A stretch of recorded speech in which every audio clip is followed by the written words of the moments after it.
semua, ketemu lagi di pojok RFA bareng sama saya di sini. Minggu kemarin kita sudah ngomongin tentang perjalanan dari mulai zaman batu muda, sampai zaman batu tua, batu besar, zaman megalitikum, dan bahwa di Kuningan ini banyak sekali peninggalan-peninggalan bersejarah, peninggalan-peninggalan peradaban kuno di Kuningan. Hari ini kita akan coba untuk ngobrolin tentang filosofi kehidupan Sunda. Dan seperti biasa di zaman sekarang ini, ketika kita tidak punya teman ngobrol, maka yang kita jadikan teman ngobrol ini adalah AI. Karena zaman sekarang sudah mulai sulit untuk mendatangkan narasumber, karena narasumber harus diongkosin, harus disuguhin, belum mengatur waktu, jadwal kehadirannya juga agak susah.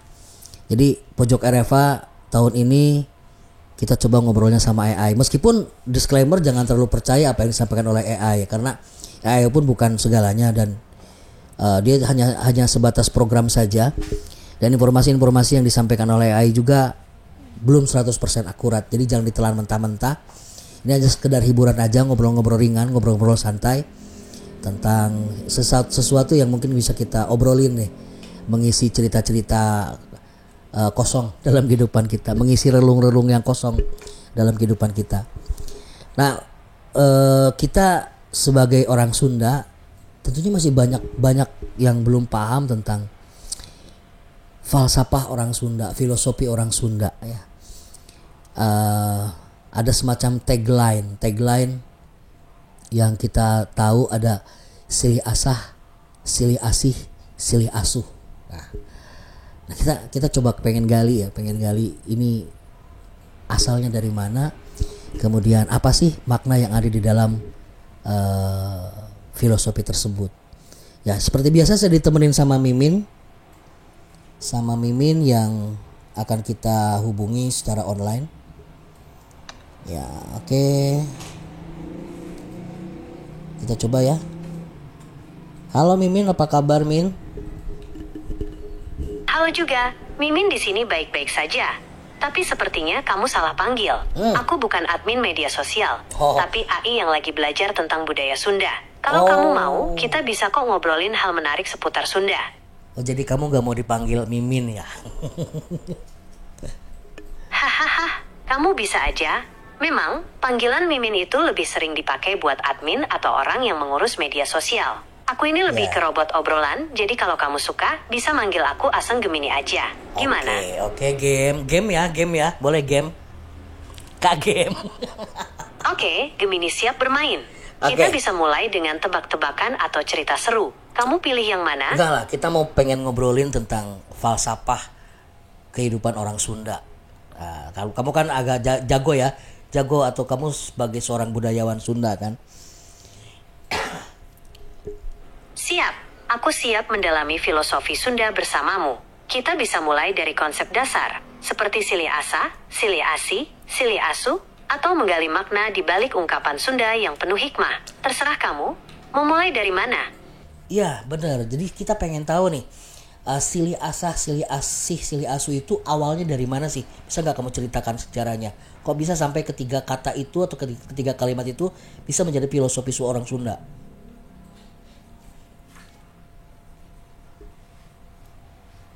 Silih asah, silih asih, silih asu itu filosofi mendalam ya, jadi asal mulanya agak susah dilacak.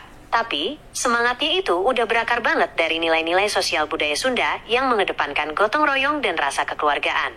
Silih asih sendiri itu kan berarti saling menyayangi. Bayangin aja gimana rasanya punya hubungan yang hangat dan penuh perhatian dengan tetangga, saudara, bahkan orang yang belum dikenal. Nah, rasa saling menyayangi inilah yang jadi pondasi dasar. Nah, karena kita udah saling menyayangi, pasti timbul keinginan buat ngebantuin satu sama lain. Nah, bagian ngebantuin ini bisa dibilang sebagai silih asuh dalam bentuk yang paling sederhana. Ini bisa berupa sekedar ngasih nasihat bijak, mengajarkan sesuatu yang berguna, atau bahkan cuma ngasih solusi buat masalah yang dihadapi. Terakhir, ada silih asah. Dari rasa saling menyayangi dan saling membantu, secara otomatis kita bakal belajar sama-sama. Kadang kita belajar dari yang lebih tua, kadang kita belajar dari yang lebih muda. Nah, Proses belajar bersama inilah yang kemudian dikenal sebagai siling asah. Ya artinya berarti sebagai orang Sunda ini kita pertama harus saling menyayangi ya, kemudian kita yang kedua adalah harus saling mengayomi, dan yang ketiga kita harus saling berbagi, mungkin begitu ya, boleh disimpulkan seperti itu, Gem. Itulah kuncinya, saling menyayangi, mengayomi, dan berbagi. Tapi, filosofi Sunda itu nggak berhenti sampai di situ aja. Semua unsur dalam konsep sili asah, sili asi, dan sili asuh ini saling terhubung erat. Misalnya, karena kita udah saling menyayangi, kita jadi punya keinginan alami buat saling membantu. Nah, dari saling membantu inilah kita jadi punya kesempatan buat belajar satu sama lain. Nah, tapi kamu nggak bisa ceritakan bahwa ini asal mulanya dari mana gitu loh. Wah, bener juga. Memang kurang pas ya ceritanya, jadi kurang berbobot. Kayaknya sih filosofi ini memang udah nempel banget sama budaya Sunda dari zaman dulu, mungkin jauh sebelum ada catatan sejarah tertulis. Tapi, kita bisa gali lebih dalam lagi dari berbagai sumber yang ada. Misalnya, ada pendapat kalau inti dari filosofi ini sebenarnya berasal dari ajaran Prabu Siliwangi, seorang raja Sunda yang melegenda. Ya bisa kamu ceritakan nggak konsep sili asah, sili asi, dan sili asuh pada saat masa kerajaan Pajajaran yang dipimpin oleh Prabu Siliwangi? Wah, ini pertanyaan yang seru. Memang banyak yang mengaitkan filosofi sili asah, sili asi, sili asuh dengan kepemimpinan Prabu Siliwangi di kerajaan Pajajaran. Konon katanya, beliau sangat serius menerapkan nilai-nilai ini dalam kehidupan masyarakat Sunda waktu itu. Tapi sayangnya, catatan sejarah yang valid tentang gimana beliau menerapkannya secara spesifik itu masih kurang jelas. Banyak yang lebih ke cerita rakyat dan mitos. Tapi, kita bisa tarik benang merah dari berbagai sumber kalau Prabu Siliwangi ini bijaksana banget soal kepemimpinan. Beliau paham banget kalau sebuah kerajaan itu kuat bukan cuma karena... Maaf. Terputus. Bisa kamu lanjutkan, Gem? Kamu lanjutkan.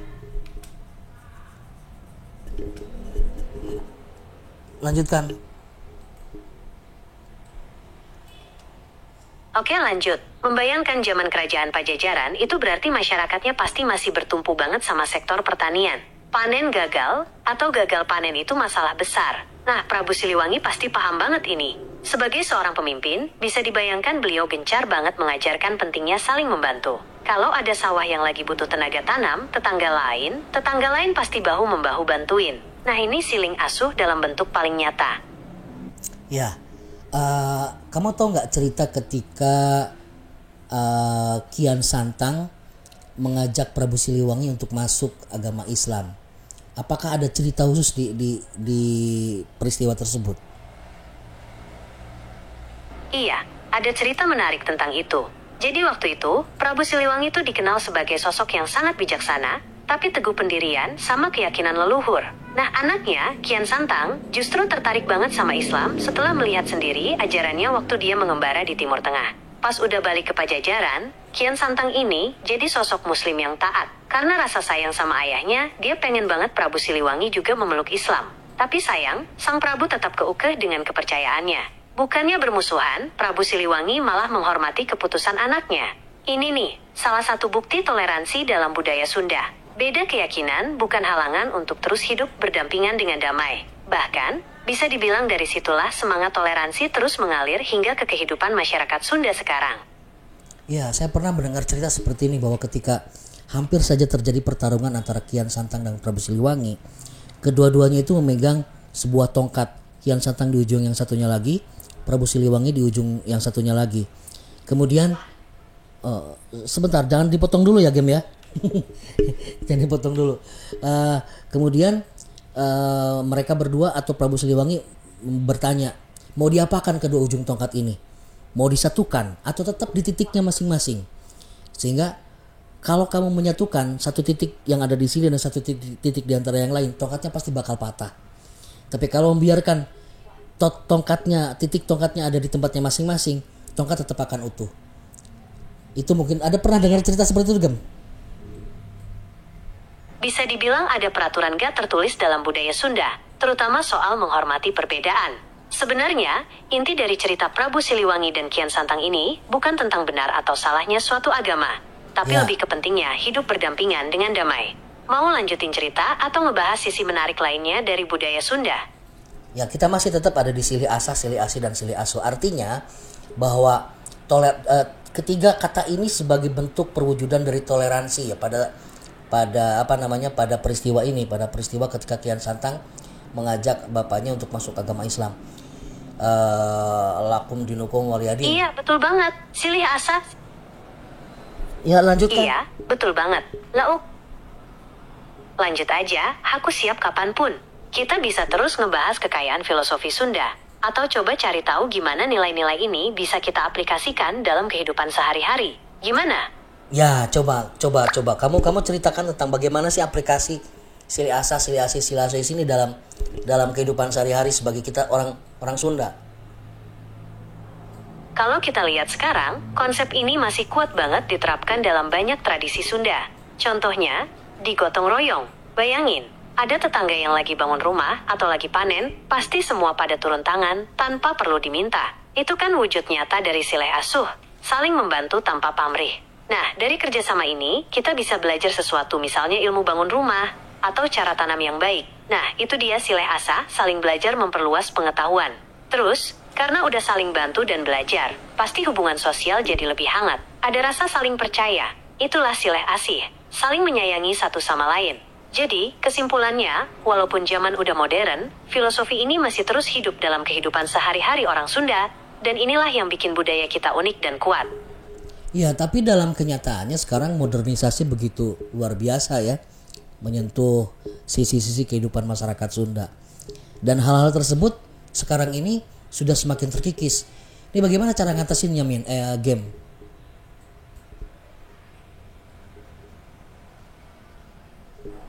Emang bener banget, modernisasi itu kayak pisau bermata dua. Di satu sisi bikin hidup lebih praktis, tapi di sisi lain nilai-nilai lama jadi tergantikan. Tantangannya adalah gimana kita mempertahankan filosofi Sunda ini tanpa meninggalkan perkembangan zaman. Salah satu caranya adalah dengan mulai dari diri sendiri. Coba bayangin, pasti di sekitar kita masih banyak kok orang tua atau sesepuh yang teguh memegang budaya Sunda. Kita bisa mulai belajar dari mereka, atau malah berbagi ilmu soal hal-hal yang bisa memperkuat budaya Sunda. Misalnya, kayak gimana caranya menanam padi yang lebih ramah lingkungan, tapi tetap melestarikan cara tradisional. Gimana? Tertarik mencoba? Ya, tertarik sekali. Ya, sebetulnya tidak hanya tertarik tapi juga miris dengan generasi-generasi muda sekarang. Banyak generasi muda sekarang juga dalam masalah bahasa Sunda tidak tahu itu apa namanya undak usuk bahasa gitu kan. Tidak tahu ya filosofi Silih Asa, Silih Asi, Silih Asu juga banyak sekali yang belum tahu tentang itu. Terbukti kru-kru saya pada belengong semua nih hari ini. Dan itu memang sebuah tantangan yang harus kita jalanin ya. Harus kita hadapi dan memang kembali ke diri kita masing-masing. Oke, ada juga istilah di sini saya pernah mendengar bahwa ada ngagurat batu, ngagurat cai, dan ngagurat lemah. Apakah kamu pernah mendengar itu? Setuju banget. Bahasa Sunda dan filosofi ini ibarat jantungnya budaya kita. Tanpa itu, kita bisa kehilangan identitas. Tapi kayaknya ini momentum buat ngelakuin sesuatu. Memang harus dimulai dari hal-hal kecil. Misalnya mulai ngobrol bahasa Sunda sama teman-teman. Atau coba cari tahu gimana caranya ngenalin filosofi Sunda ke anak muda. BTW, belum pernah dengar istilah ngagurat batu, ngagurat cai, ngagurat lemah. Coba ceritain gimana ceritanya. Oke, kalau gitu nanti kita ceritakan di lain waktu saja. Tapi by the way, kamu bisa nggak ngomong bahasa Sunda? Bisa banget, aku bisa ngomong bahasa Sunda. Walau belum sefasih orang Sunda asli. Mungkin kamu mau coba aku? Cing, cobaannya orang ngobrol ke bahasa Sundanya. Wilujeng sonten, kumaha damak. Ayo anu ieu na dilajengkeun game tadi anu ieu anu lebat sok dilajengkeun mangga.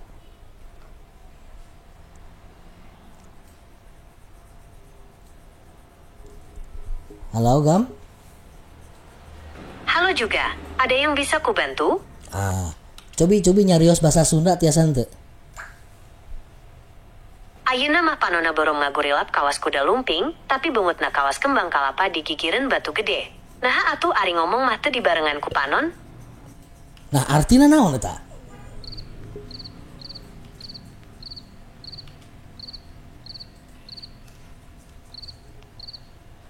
Rada ngapeleng ya. Gam, halo Gam. Gam, ulah pundung atau diajak ngobrol bahasa Sunda. Halo juga, ada yang bisa kubantu? Kamu teh bisa nggak bahasa Sunda? Atuh yakin pisan bisa bahasa Sunda. Memang tesaku maha jelema Sunda, tapi insya Allah tiasa ngobrol bahasa Sunda. Aya nu butuh bantosan? Nya, sok cek enak. Ku saya diajak ngobrol bahasa Sunda campuran jeung bahasa Indonesianya. Aya istilah salian ti sili asa sili asi sili asuh. Aya oge mula sarabuana. Cing coba jelaskeun naon artina mula sarabuana teh. Halo juga, kalau gitu kita lanjut obrolan bahasa Sunda. Siap, ada banyak istilah dan konsep filosofis menarik seputar Sunda. Mungkin, mula sarabuana itu sebenarnya bagian dari mantra atau bahasa yang lebih simbolis dalam budaya Sunda. Tapi, memang agak sulit dilacak secara pasti artinya sekarang. Istilah itu mungkin lebih dikenal dalam kalangan tertentu, terutama yang mendalami tradisi Sunda lebih dalam. Ada saran lain yang mau diobrolin? Bisa tentang istilah lain? Atau mungkin konsep sili asa, sili asi, sili asuh. Terserah kamu, aku siap ngikutin alurnya. Kamu mah tadi diajak ngobrol bahasa Sunda, ngajawabna ku bahasa Indonesia. Kumaha atuh? Ampun pisan, abdi teges usaha sekuat tenaga, tapi daekna kaburu beak. Iraha geuningan teu nyawang kaayaan, kadia atuh daek diajarkeun deui. Mudah-mudahan aya waktosna. Nya sok ke diajar deui bahasa Sunda nya. Ulang ngerakeun orang Sunda atuh da mana ge pan meskipun robot kudu bisa bahasa Sunda nya. Hatur nuhun, geus jadi tantangan pikeun ngajalanan ieu. Abdi bade naroskeun gerakan Sunda anu manaheula. Tari tradisional, upacara adat, atawa gerakan sapopoe. Upami tiasa langkung jelas, supados abdi tiasa diajar kalayan maksimal. Mulai teu nyambung bukan nama. Orang kita kan ngobrolkan filosofi Sunda gemnya. Lain karena gerakan tari lain.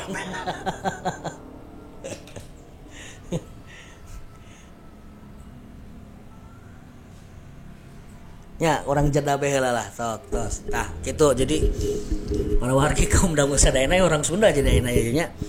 Jadi tadi informasi ti si saha cenah tadi teh? Si Gem teh ngeunaan filosofi Sunda silih asah, silih asih, silih asuh. Eta memang tilu kecapnya, tilu kalimat eta kudu nerap dina diri urang salaku urang Sunda gitu. Silih asahnya silih ngasakeun, silih berbagi pengalaman ambeh kemampuan urang teh bisa nambah gitu. Ayeuna urang bisa ngan sosoranganan bae. Pasti kemampuanna sakitu-kitu bae, tapi lamun urang misalkan daek gabung, daek ngabuka diri, daek berbagi pengalaman, eta kemampuan urang pasti bakal nambah. Eta salah saijina silih asah. Bahkan kan kieu aya nu nyaritakeun yen lamun urang hayang boga peurah cenah kudu daek peurih cenah kitu nya. Nah, kecap peurih eta teh nyaeta ing salah saijina urang daek ngorbankeun ninggalkeun zona nyaman urang. Nah, ku silih asah ieu insyaallah orang Sunda pasti bakal maju, saling tuker pengalaman, saling tuker kemampuan gitu. Komodai ku silih asuh jeung silih asih. Ditambah deui kan urang dina Pancasila we ge pan nya. Nomor 2 kemanusiaan yang adil dan beradab. Dina pramuka nu jelas makan cinta alam dan kasih sayang sesama manusia. Geus nyambung pisan kana silih asah, silih asih, silih asuh teh. Jadi orang kudu bangga salah kurang Sunda gitu nya. Sakitu bae meureunna 120 menit meureun nya. Urang dilajengkeun deui minggu payun dina obrolan anu sanes. Nu mangga beli bade aya topik nu bisa disarankeun tiasa nyerat dina kolom komentar gitu. Sakitu nangkepi hatur ditutup ku salam pojok RFA.